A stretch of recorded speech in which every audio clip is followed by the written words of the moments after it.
My name is Vivian Shaw, and I was 34 the night my own family put my place among them to a vote. My mom stood up at the dinner table, tapped her glass, and asked everyone whether I should be banned from family events. And then she said the worst part out loud. All in favor, raise your hand. And they did. One by one, around a table I had set, in a house they didn't know was mine. My son Owen was 8, and he watched the hands go up, and he started to cry. I didn't say a word that night. But what Owen asked me in the car, and what those raised hands never knew about the house they were sitting in, is where this story really begins. Welcome back to Wise Family Revenge. This is where we tell stories about ordinary people who stop begging for a seat at a table that keeps voting them off, and who quietly learn to build a table of their own.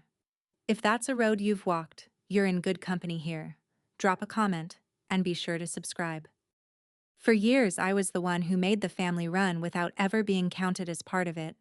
If you've been that person, you know the strange arithmetic of it. I organized the holidays. I brought the folding chairs. I remembered which cousin couldn't have gluten and which uncle needed his coffee a certain way. When something broke at the house on Birchwood Lane, where we gathered for everything, I was the one who called the plumber and paid him too. I did all of it gladly, and I told myself the gladness was love, and maybe half of it was, but the other half was a bill I kept expecting to come back to me as belonging. You learn things in my line of work you wish you didn't.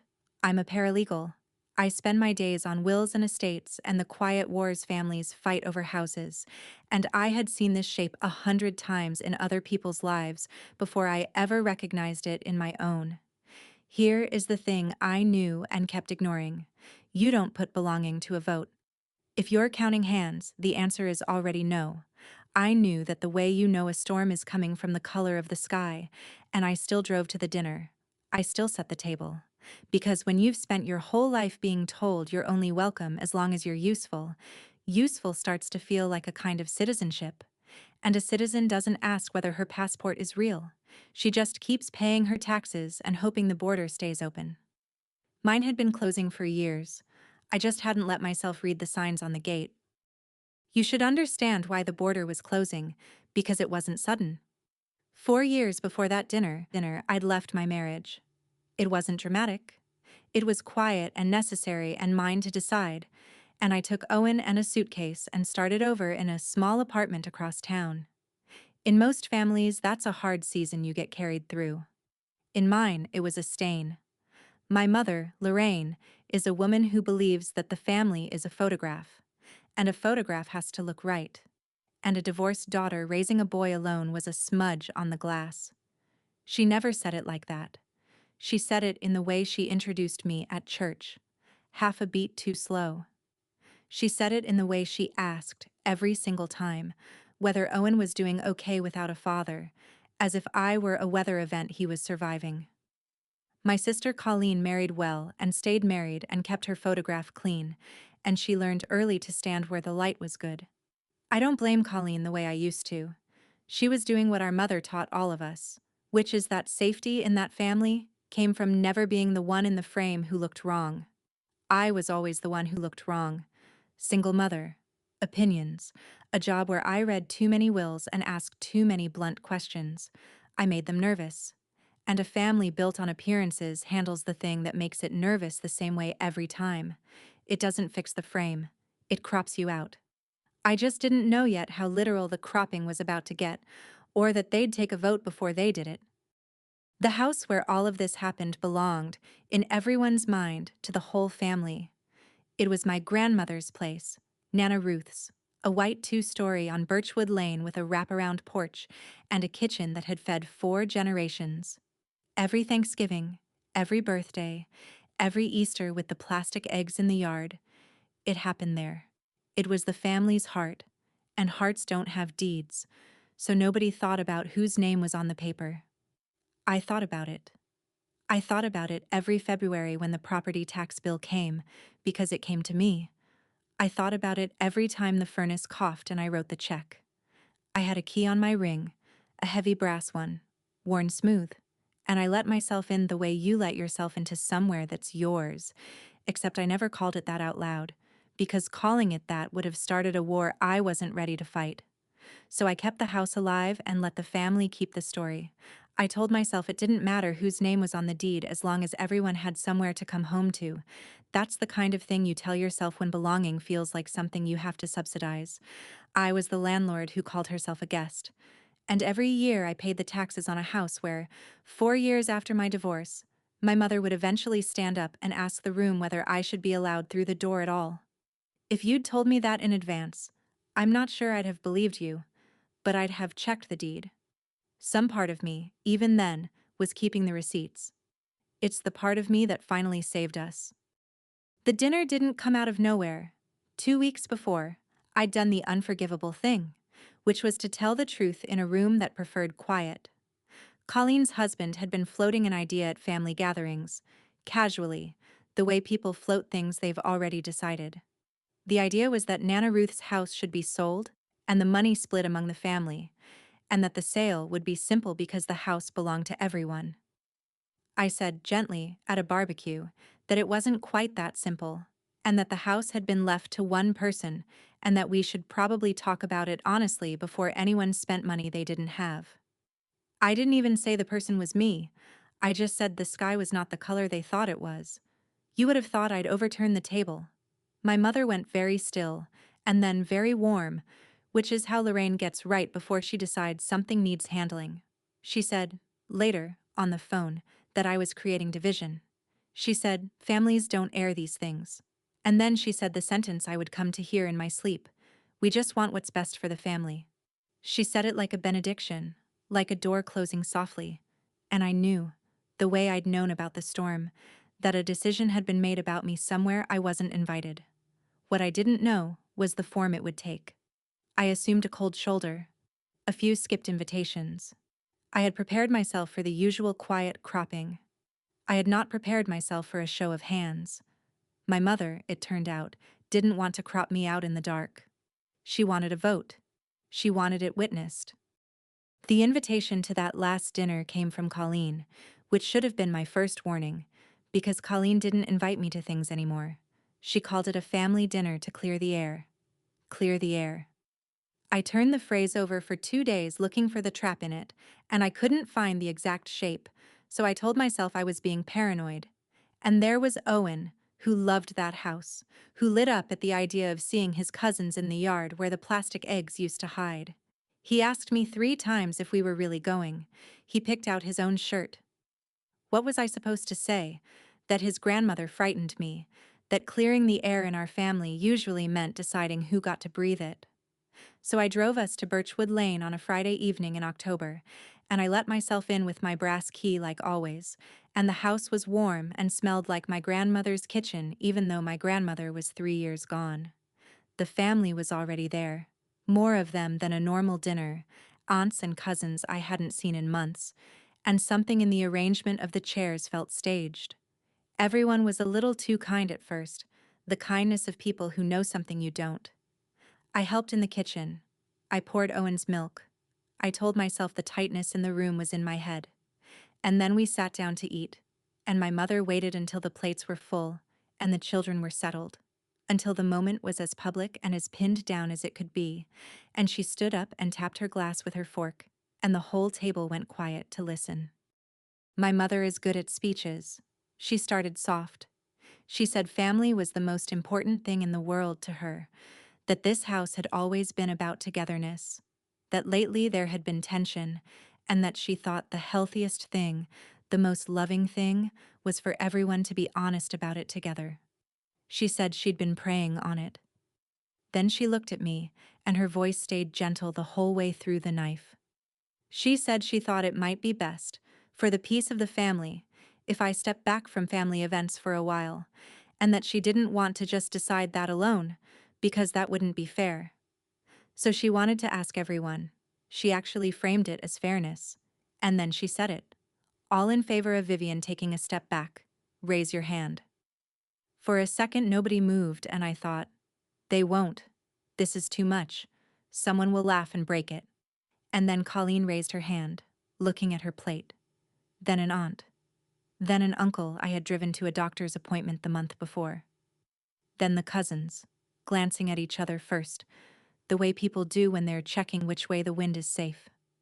Hands went up around the table like a slow, terrible tide, and I sat there in the warm kitchen light and counted them without meaning to, and I understood that I was watching my own family hold an election about whether I existed. I didn't cry, and I didn't shout.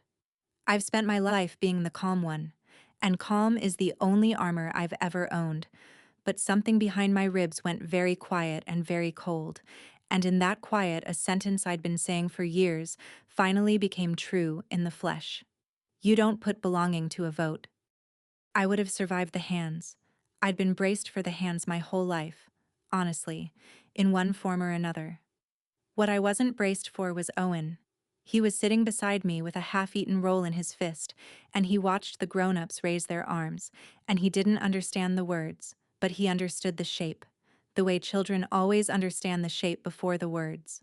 He looked up at me, and his face was coming apart, and he said it loud enough for the whole silent table to hear. "Mom, why are they doing this?" And there it was, my son's voice, small and cracking, asking the entire room to explain a cruelty they had all just voted for, and not one of those raised hands had an answer for him. My mother's face flickered just for a second, because even she hadn't planned for the boy. I pulled Owen into my side, and I put my hand on the back of his head the way you do with something precious you're trying to keep from breaking, and I said quietly, just to him, "It's okay, baby. We're okay." I did not perform my heartbreak for that table. I did not give them the scene they could later describe as me being difficult. I just held my son while the wax of the candles dripped and the food went cold and 30 seconds stretched into something no clock could measure. Then I stood up, and I got Owen's coat, and I did the hardest gentle thing I've ever done, which was to walk my crying child out of his great-grandmother's house without slamming a single door. Behind me, the table was already starting to murmur, relieved, the way people are when the unpleasant part is over. It wasn't over. It hadn't even started. The hardest conversation of my life happened in a parked car in my grandmother's driveway. Owen was buckled in the back, hiccuping the way kids do after a hard cry, and he kept asking me the same question in different clothes. Why don't they like us? Did I do something? Are we bad? And I sat there with my hands on the wheel and the engine off, and I had to decide, right then, what kind of mother I was going to be about this. I could tell him the family was right and he should try harder to be liked, which is the lesson I'd been taught. Or I could tell him the truth in a size an 8-year-old could carry. So I turned around and I looked at my boy and I said, "You didn't do anything, and neither did I." Sometimes grown-ups are scared, and scared people push other people away so they don't have to look at themselves. It's not because you're bad, it's because they're afraid. He thought about that. Then he asked if we still had to go back there, and I opened my mouth to say the automatic thing, the keep the peace thing, and I couldn't. Because I finally heard, out loud in my own head, what I'd been doing for 4 years. I'd been paying rent on a family that was evicting me, and I'd been bringing my son along to watch. I'd been teaching him that love is a thing you audition for, that a table is worth sitting at even when they're taking a vote on your body, and I would rather have burned every bridge in that town than teach him that for one more day. I started the car. But something in me had already turned a corner it would never come back around. If your place in your own family ever felt like something you had to keep re-earning, then you already know how quiet that kind of heartbreak is. It doesn't scream. It just tallies hands. Stay with me, because what I did next wasn't loud either, and it changed everything for my son. Comment raised hands if you've ever felt that vote happen to you, and subscribe so you don't miss the turn. I'd love to tell you I woke up the next morning clear and strong. I didn't. I woke up wanting them back. That's the part nobody warns you about. The way the wound and the wanting live in the same body. I spent that whole first weekend drafting texts to my mother I never sent. I wrote, "We should talk." I wrote, "Owen misses everyone." I wrote, "I don't understand what I did." I deleted everyone, and then I called her, because the pull was stronger than the sense, and she let it go to voicemail, and an hour later she sent a single line back. She wrote that she hoped I'd use this time to reflect. Reflect. As if I were a teenager sent to my room, as if being voted out of my family was a growth opportunity they'd generously arranged for me. And still, God help me, part of me read that line and thought, okay, if I reflect hard enough, maybe there's a way back in. That's the trap, and I want to name it plainly because I lived in it for years. You don't put belonging to a vote, I kept telling myself, and in the same breath I kept trying to win the vote.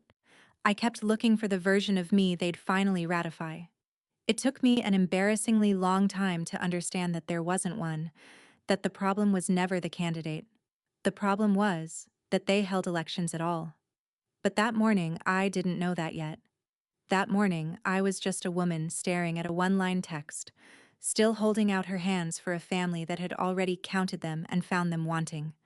The clarity came later. It came, like most of my clarity, through paper. Here's the detail that finally cracked something open in me, and it's almost funny. 10 days after they voted me out of family events, the property tax bill for Nana Ruth's house arrived in my mailbox. Same as every February. $2,300, made out to the address on Birchwood Lane, due to the county, payable by me. I sat at my kitchen table with that bill in my hand, and I started, quietly, to laugh. The kind of laugh that's standing very close to crying. They had banned me from the house, and they were still, without knowing it, expecting me to keep the lights on in it.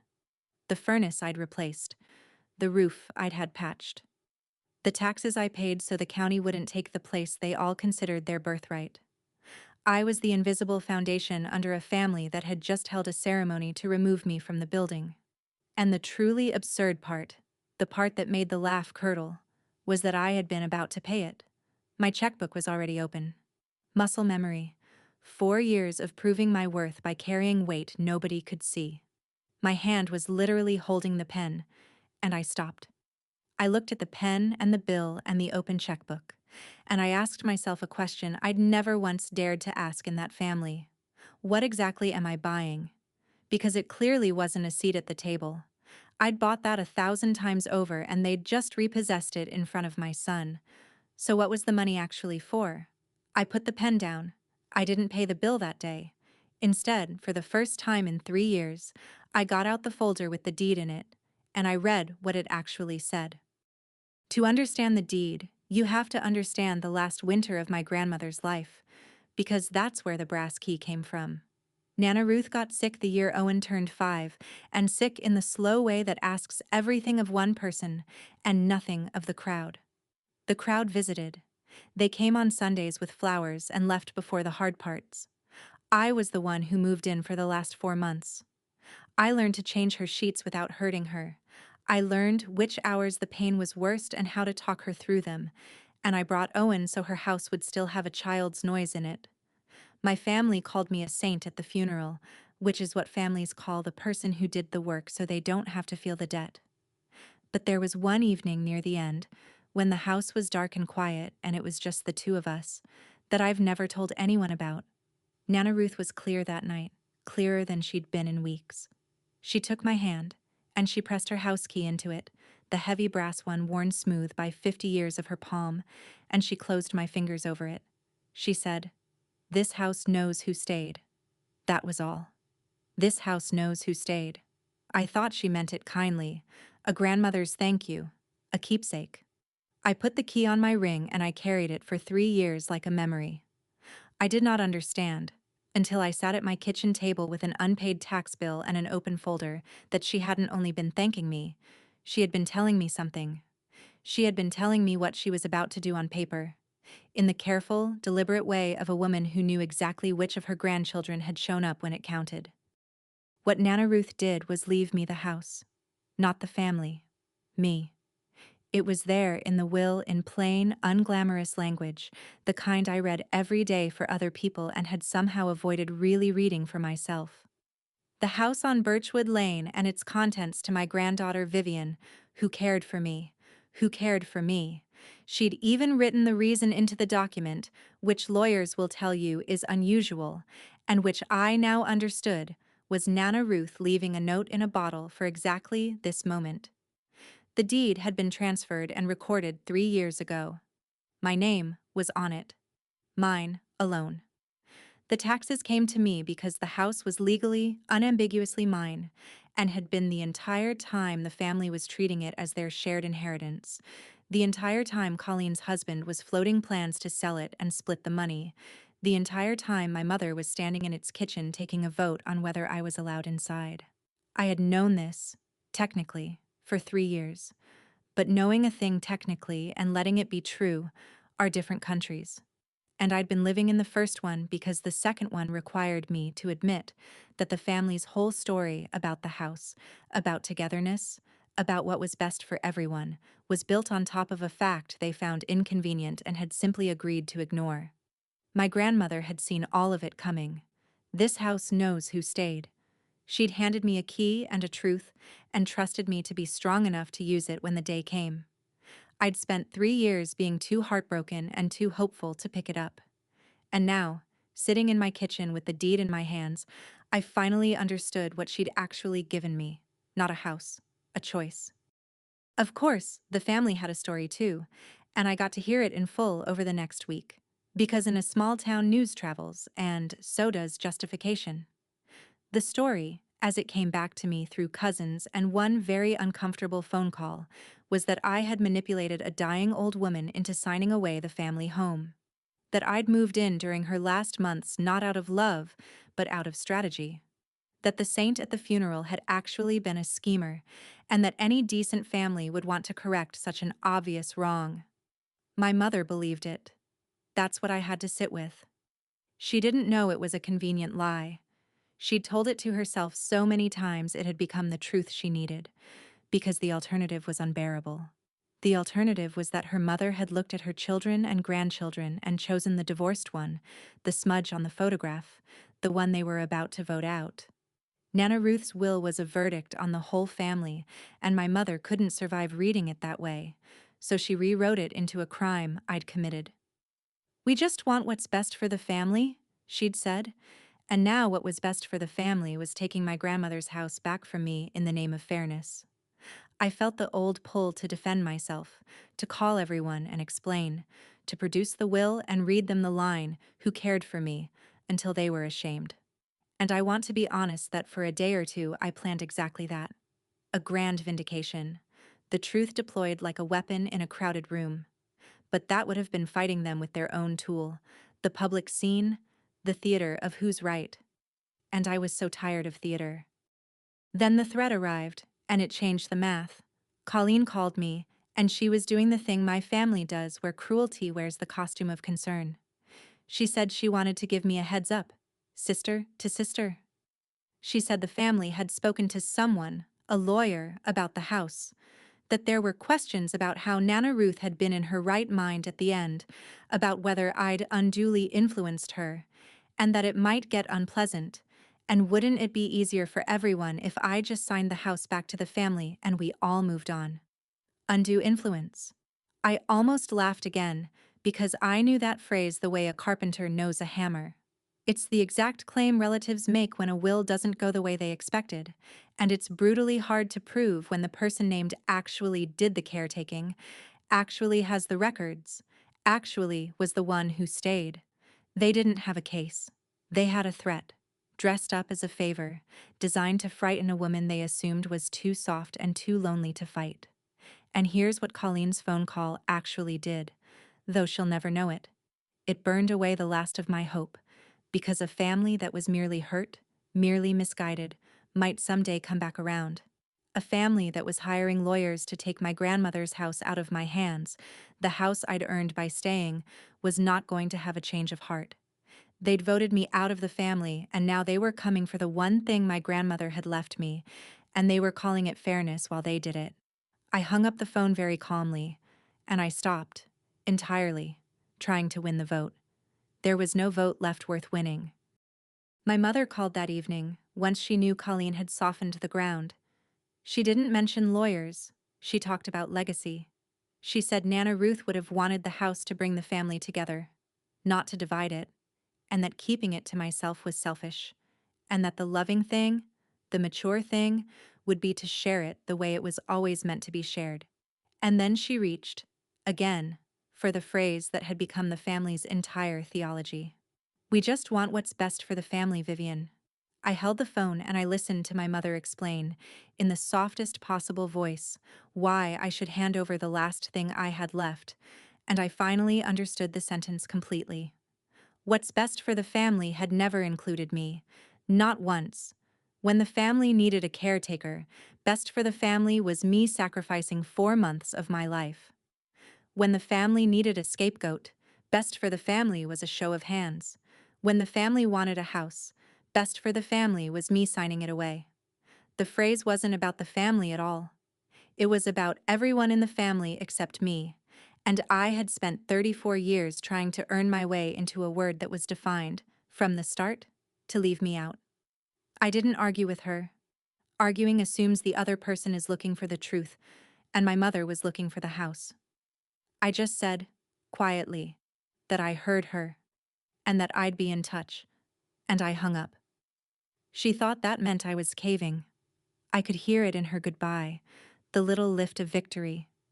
She had no idea that hearing her that clearly was the exact thing that set me free. For years I kept thinking that if I just gave enough, the house, the holidays, the silence, they'd finally let me back in. If you've ever tried to buy your way into your own family, you're not weak, and you're not a fool. You were taught the price young, and you paid it in good faith. Subscribe, because here's the moment I finally stopped paying, and what it cost me. There was one person I thought might stand with me, and I need to tell you about her, because losing her was the last thing that had to go. My cousin Danielle had texted me the night of the vote, a short and quiet "I'm sorry," and in the desert of that week, that little message had felt like water. So I called her. I thought maybe, if one person in that family would say out loud that a vote on a human being was insane, I wouldn't have to feel so completely alone in it. Danielle was kind on the phone. She was also useless, in the specific way that kind people are useless when kindness costs them something. She said she felt terrible about it. She said the whole thing had gotten out of hand. And then she said the thing that told me she'd already chosen her side without admitting she'd chosen it. She said, "Maybe just give them the house, Viv. It's not worth the family blowing up. Keep the peace. Keep the peace." The same anthem in a gentler voice. I understood then that even the family member who was sorry, who knew it was wrong, still expected me to be the one who paid for the peace with my own losses. That's how these systems survive. Not through the cruel ones alone, but through the kind ones who won't stand up, who love you privately and abandon you publicly and call it staying out of it. I told Danielle I loved her and I got off the phone, and I sat in my quiet apartment with my sleeping son down the hall, more alone than I'd been since my divorce. Every ally gone, every hand raised or wrung, and in that complete aloneness, something finally went still enough for me to hear myself think. What I heard, in that stillness, was Owen. Not a memory of him crying at the table, though that was there too. It was a smaller thing, from a few nights later. He'd come into the kitchen while I was working and he'd asked, careful and hopeful the way kids get about holidays, whether we'd still see his cousins at Christmas. Christmas at Nana Ruth's was the biggest thing in his year.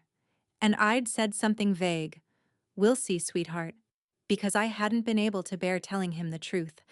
But standing there after the call with Danielle, I made myself look straight at what my vagueness was really protecting.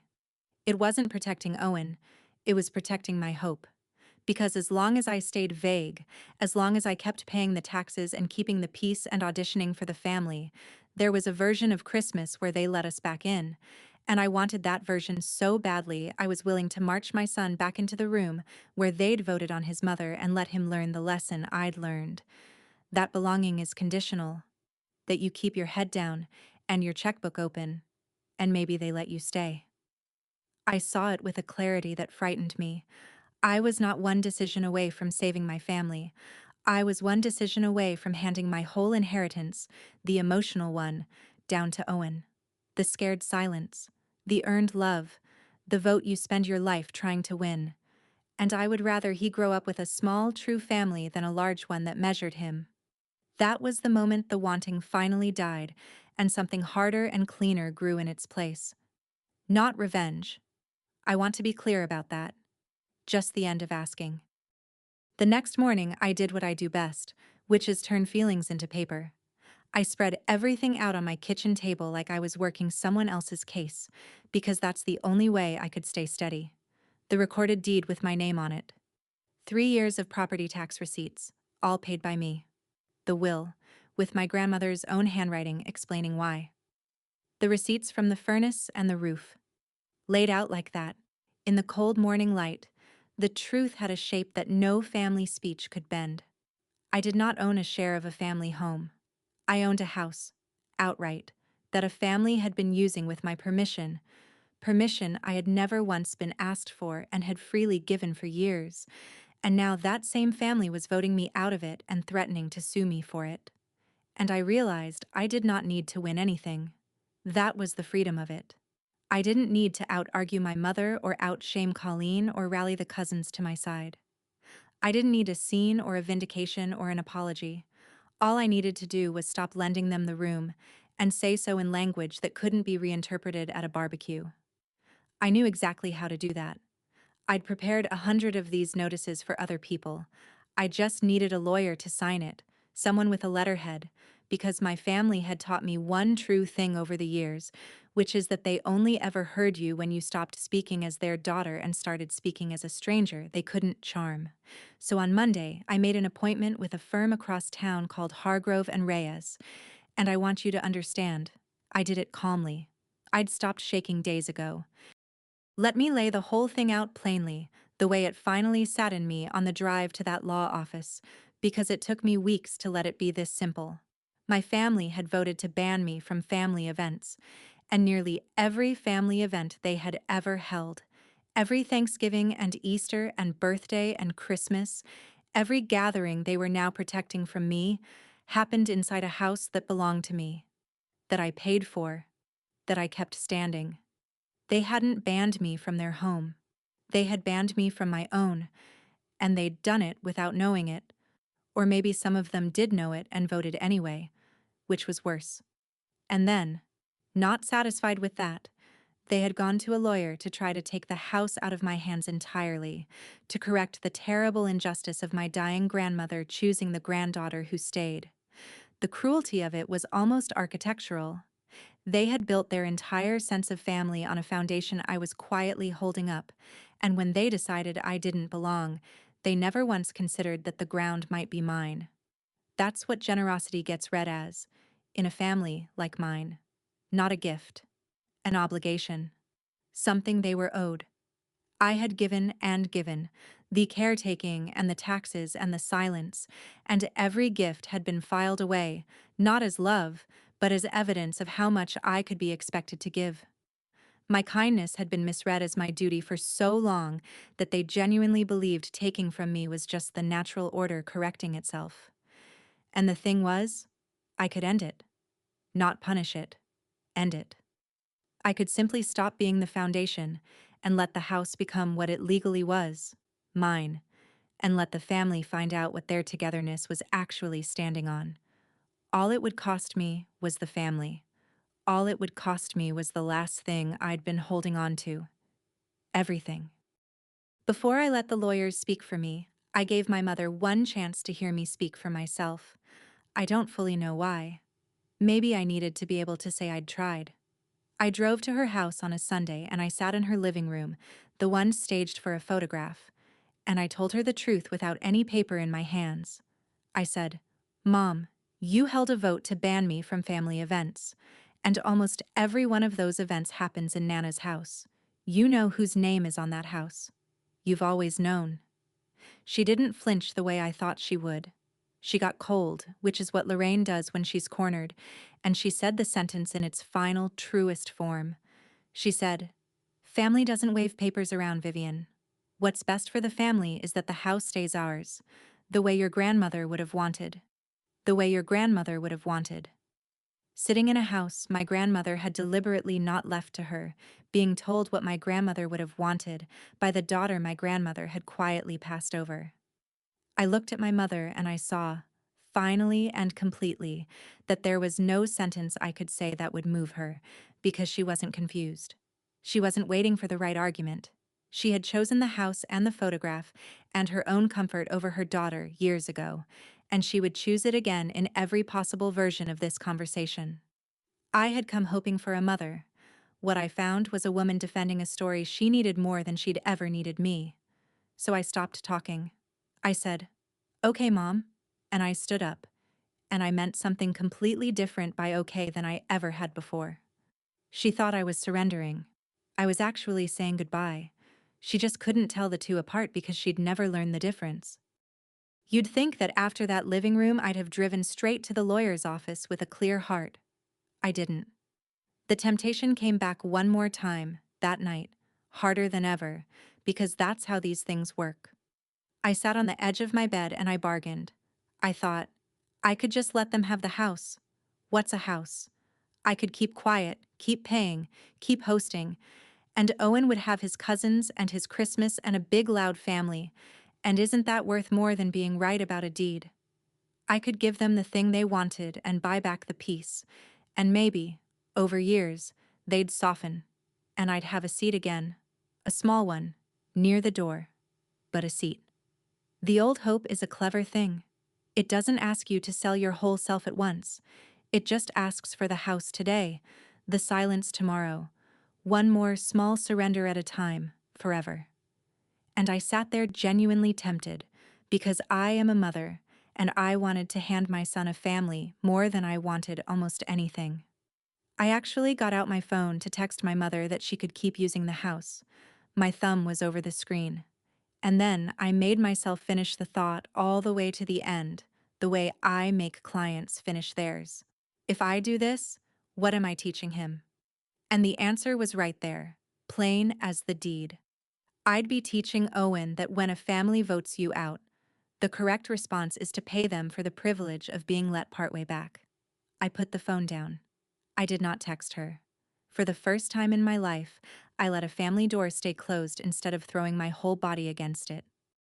The thing that turned the closed door into a locked one came from Owen, a few days later, and he had no idea he was doing it. He had a school assignment, the classic one, draw your family. He sat at the kitchen table very seriously with his crayons, and when he showed it to me, my heart did something complicated. He'd drawn the whole crowd, Grandma Lorraine, Aunt Colleen, the cousins, the uncles, all the people who had raised their hands at that table, standing in a row in front of Nana Ruth's house, smiling their crayon smiles. When I asked him about it, careful not to let my voice do anything, he said, "That's our family, at our house. That's our family, at our house." My 8-year-old had absorbed both lies whole, that these people were his family in the sense that counted, and that the place they'd voted to exile us from was somehow still ours to stand in front of. He'd learned it by watching me. Every tax check, every kept quiet Christmas, every time I drove us back to a table that measured us, I had been drawing him this exact picture, teaching him that these were the people you belonged to, and that belonging looked like standing outside a house you were only allowed into on their terms. And I thought, no, not this. Whatever it costs, he is not going to grow up believing that a family is a group that votes, and a home is a place you're a guest in. He is going to learn the opposite. From me. Starting now, even if I have to break every bridge to teach it. That drawing did what none of my own pain had managed to do. It made the choice not just clear but non-negotiable. So I decided, fully and finally, and I want to describe exactly what I decided because it matters that it wasn't revenge. I did not instruct the lawyers to sue anyone. I did not ask for damages or apologies or a public reckoning. I didn't want to take anything that wasn't already mine, and I didn't want to hand my family the gift of being able to call me vindictive. What I decided was smaller and heavier than revenge. I had Hargrove and Reyes prepare a formal letter on their letterhead, stating 3 plain facts. That the house on Birchwood Lane was my sole legal property. that the family's use of it as a gathering place had been by my permission, and that permission was now, respectfully, ended. And that any claim of undue influence over my grandmother's will was without merit and would be met, if pursued, with the full and well-documented record of her wishes and my care. That was all. No cruelty, no triumph. Just the truth. In language they couldn't soften at a barbecue, from a stranger with a letterhead, because that was the only voice my family had ever been willing to hear. You don't put belonging to a vote, I thought, signing the authorization. And you don't have to burn a house down to stop lending it. I was not going to outshout them or out-scheme them or beat them at the ugly game they'd been playing since I was a child. I was just going to stop being the invisible thing holding their whole world up and let them feel, for the first time, the weight they'd always set on me. I signed the papers on a Tuesday. The firm said the letters would go out that week. And then I drove home to my son, and I slept, for the first time in a month, all the way through the night. I wasn't there when they read it, which is exactly how I wanted it. There was no scene for anyone to describe later as me being dramatic. There was just an envelope with a law firm's name in the corner, arriving at my mother's house, and at Colleen's on the same gray Thursday.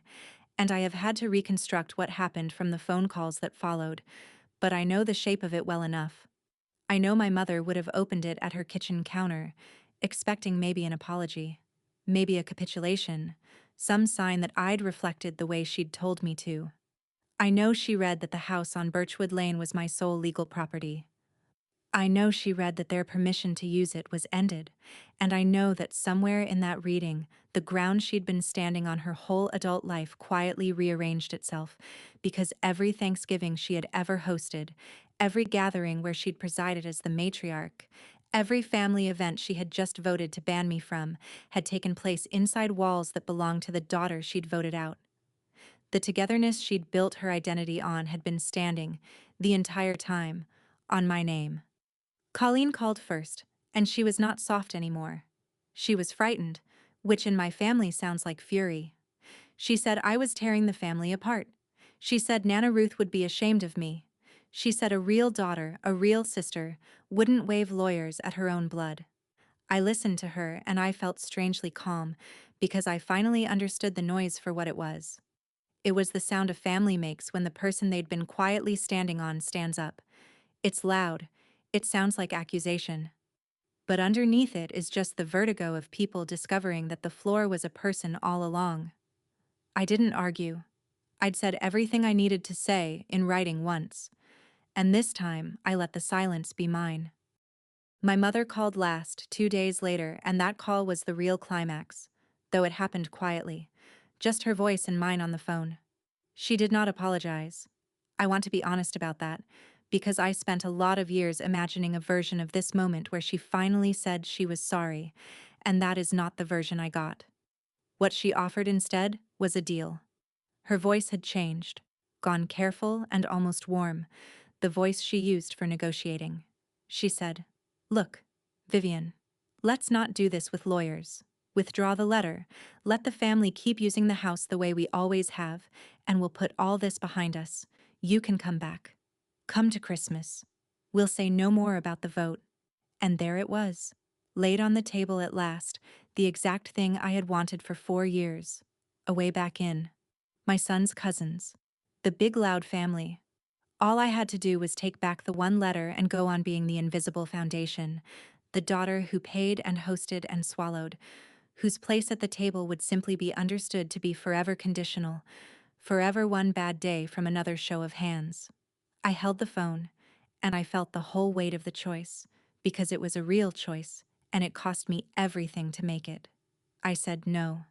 I said it gently, without heat. I told her the house was no longer available for family events, and that I was done earning a seat at a table that took votes. I said she was welcome to see Owen, that I'd never keep her from her grandson, at a park, at a diner, somewhere neutral, if she could be kind. But the house was closed to the family, and so was I. And my mother, given the choice between her daughter and her wounded pride, between an apology and the last word, chose the last word. She said, "Then you've made your choice, and you've cut yourself off from this family." And she hung up. She thought she was disowning me. She didn't understand that I'd already, finally, freed myself. Here's what surprised me. That final hang-up didn't destroy me. For 4 years, I had imagined that losing my family for good would be the end of me, that I'd shatter. Instead, when the line went dead, I felt something I hadn't felt since I was a little girl, before I understood that my welcome was conditional. I felt light, because you can only be crushed by a door as long as you're throwing yourself against it, and my mother had just, at last, told me plainly that the door was a wall with a picture of a door painted on it.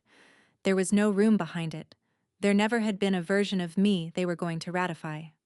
And once I truly understood that, the exhausting project of my whole life, the campaign to be voted in, simply ended, and all the strength I'd been pouring into it came flooding back to me at once. I saw the thing my grandmother had been trying to tell me with a brass key and one quiet sentence. Belonging was never something they could grant me or take away. It wasn't theirs to vote on. It never had been. The house knew who stayed, and so, finally, did I. I sat in my kitchen after that call, and I didn't cry the way I'd expected to. I made tea. I checked on my sleeping son, and I let myself feel, for the first time in my adult life, the specific peace of a person who has stopped asking to be let into a room she was standing in the whole time. They hadn't exiled me from anything real. They'd just released me from a debt I'd been paying since childhood. And in the morning, for the first time, I woke up in a family that couldn't hold a vote, because it was only 2 people, and neither of us was counting hands. The family did not fall apart, and I want to tell you that honestly, because the satisfying lie would be that they got what they deserved. They didn't. Not in any way you could photograph. They moved their gatherings to Colleen's house across town, and the machine of appearances rolled on without me. The same Thanksgivings, the same performances, a slightly smaller crowd, and a story about the ungrateful daughter who'd chosen a house over her family. The threat to contest the will evaporated, the way threats do when the person on the other end has the deed, the receipts, and a firm on retainer. My mother and I do not speak. That is the true cost, and I won't pretend it's painless, because some nights it isn't. A boundary is not the same as not hurting. But a few of them found their way back to me privately. One cousin, then an aunt, quiet phone calls that started with, "I never agreed with what your mother did." And I let those be what they were, small and real, on my terms this time. Danielle was one of them. I couldn't undo the machine. I want to be clear about that, because that's not what freedom turned out to be. The machine is still running in that town, and it will vote someone else off eventually, because that's what it's built to do. What I could do was smaller, and it was the only thing that was ever actually mine. I could take my son and step off the machine entirely, and take the one thing my grandmother left me, and finally live inside it instead of maintaining it for people who wished I'd disappear. Owen and I moved into the house on Birchwood Lane that winter. For the first time, it stopped being the family's heart that I secretly funded and became, simply, our home. We had a small dinner there in December, nothing like the old crowds.